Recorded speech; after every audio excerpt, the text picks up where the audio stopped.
आजकाल सर्वत्र वास्तुतज्ञांचा अगदी सुकाळ झालेला आहे. किचन इथे असावं, बाथरूम तिथे असावं, एंट्रन्स असाच असावा, इत्यादी इत्यादी. वास्तुशास्त्र किती खरं किती खोटं या विषयावरती मी एक स्वतंत्र व्हिडिओ बनवला आहे. तो तुम्ही पाहाच, आपल्या चॅनलवर आहेच, रंगोली रंगाते साड्या. पण एक छोटंसं मनोगत व्यक्त करावंसं वाटतं की मुळात माणसाला स्वतःचं हक्काचं घर असणं ही त्याची प्राथमिक मूलभूत गरज आहे.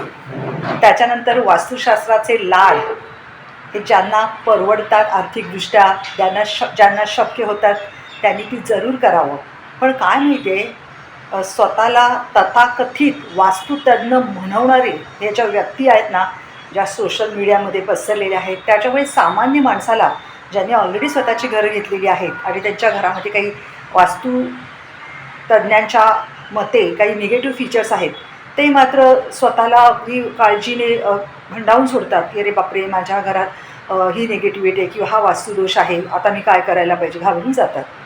तर त्या सगळ्यांना मला हे सांगायचं आहे की जर तुम्ही मुंबईतले असाल तर तुम्हाला माहितीच असेल की मुंबईमधली जी प्रॉपर मुंबई आहे, म्हणजे दादर, लालबाग, परळ, इथले सगळे जी तरुण मंडळी आज तुम्ही पाहत आहात किंवा 50च्या आसपासची पण जी मंडळी तुम्ही पाहत आहात, त्यांचे आईवडील या लालबाग, परळ, मुंबईमध्ये गावातून, कोकणातून म्हणा, देशावरून येऊन स्थायिक झालेले होते.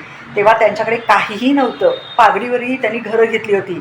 आणि आता ही जी तुम्ही बघत आहेत ना 50ची पिढी, ही त्या सगळ्यांची मुलं आहेत किंवा 25ची पिढी ही या सगळ्या माणसांची नातवंड आहेत. आणि ही सगळी जी माणसं आहेत दादर, लालबाग, परळमध्ये, ही अतिशय सुसंस्कृत आहेत, सुशिक्षित आहे आणि आज ते उच्च पदावर कार्यरत आहे. आता ही जी लालबाग आणि परळ आणि दादरमधली घरं होती, अगदी छोटी छोटी घरं होती तेव्हा ही जी लोकं होती ते स्थायिक झाली होती. 10x12 किंवा 10x10 अशी मिनिमम त्याची साईज होती. कुठला उत्तर दिशेचा कॉर्नर आला आणि कुठला नॉर्थ दिशेचा आणि किंवा साऊथ दिशेचा कॉर्नर आला.